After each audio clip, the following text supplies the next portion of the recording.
when you're creating your art, do you wish the world were that way, in which you're creating that visual piece? It depends on which piece you're talking about. I mean, my art has evolved. So yeah, when you look at for example, the couples that embrace themselves and just showing love and affection. Of course, I wish there was more love in the world. Yeah. Have you ever in your art, as your art has evolved and throughout your career as an artist, have you tried to portray any kind of political or social message through your art, or I don't is consider it? myself a political artist. It's more Okay. social. Yeah. What's the difference between a political artist and a social artist? Well, political artists make a political statement about their views on politics. And as far as politics, I don't. That's not my arena as far as my art is concerned. I'm more an intimate, more social, more spiritual artist. So does that mean that you're trying to portray more the human experience in terms of how humans relate to each other, Yeah. but outside of politics? So for example, love or... And how I've experienced life. Okay, I was raised by my grandmother and my mother. So throughout my adolescence, I was always loved and kissed and hugged and connected and, just nurtured. So I grew up with that. That's where I come from. So that's reflected in a lot of my pieces, a lot of my earlier works.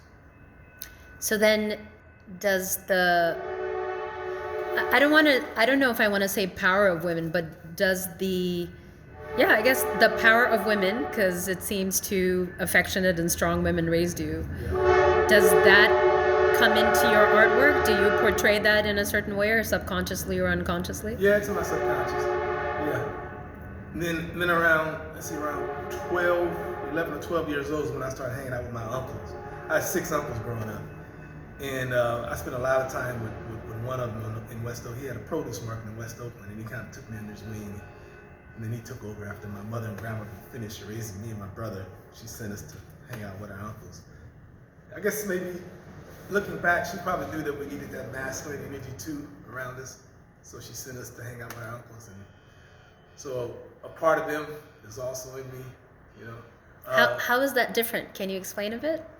From going from a mother and a grandmother and then kind of being handed off to uncles and an uncle who has a grocery store in West Oakland. How are they different? Well, the female energy, my experience is more nurturing, more coddling. But my uncles, they were men who worked in the community. They were from the military, so they had a more strictness about them. And also, in addition, they would let you make mistakes and then go back and let you see what you did wrong. In other words, if they saw you doing something, they would let you go ahead and experience it, and then tell you what you did. We talk about what you just experienced.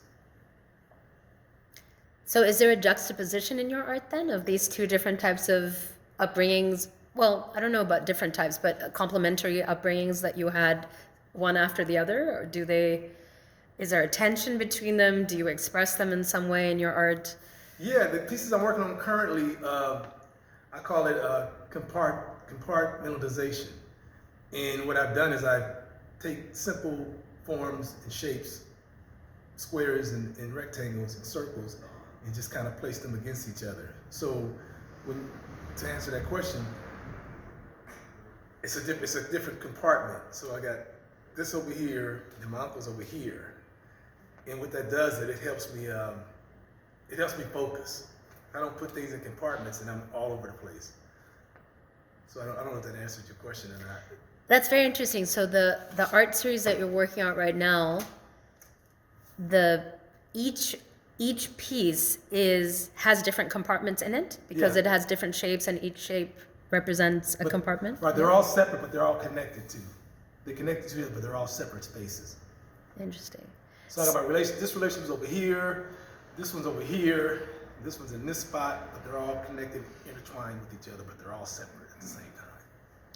So it's very interesting to me to understand an artist's process. So when you're in front of a blank piece of paper or a canvas, Do you know what you're going to create on it before you start, or do you sometimes just create?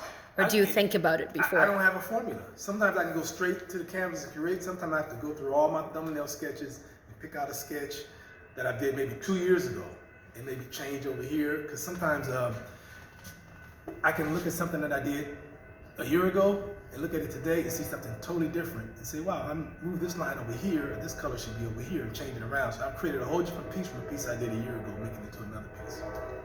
Revising. Interesting. So you're inspired by yourself, by your past self, by things that you did in the past, and then just transforming That's them. one way. Okay. But most often, I have a sketch pad right next to my pillow. I have one in my bag. I have one in my car. Sketch pads are all over the place because you never know when you're going to be inspired.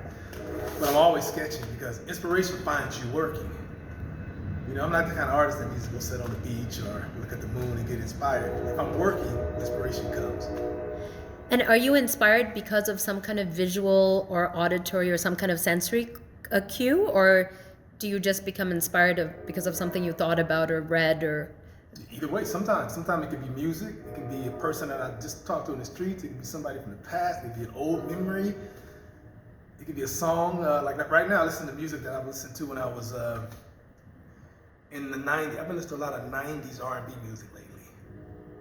Yeah, reflecting back where I was like around 1990 to like 1995 and the music I was listening to in that space that I was in. That helps you pick out the colors, you know.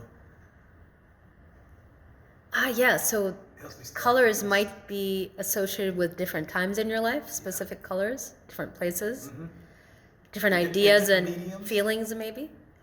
And mediums also. Yeah. I've done just about everything.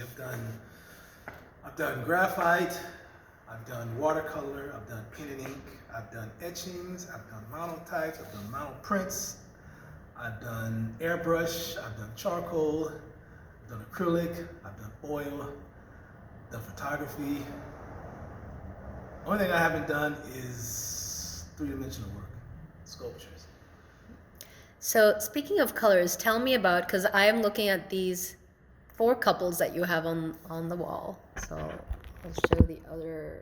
Here you go. Here's the other couple, and I see colors that are brown, blue, and purple. Did you choose them on purpose? Is there a thought process behind it? I love purple. Purple is like a royal color. Okay. It's regal, and I use it a lot. It's one of my favorite colors. Does it evoke some kind of emotion or memory or something for you, or it's just a visual preference? Visual preference, yeah. Okay. It's soothing. It's soothing. Okay. And purple? Oh, sorry, brown? Brown, probably skin tones. I've been around brown people my whole life. Our skin tones. Yeah. I've been around brown people most of my life. Interesting. So that's kind of a subconscious expression of your skin tone.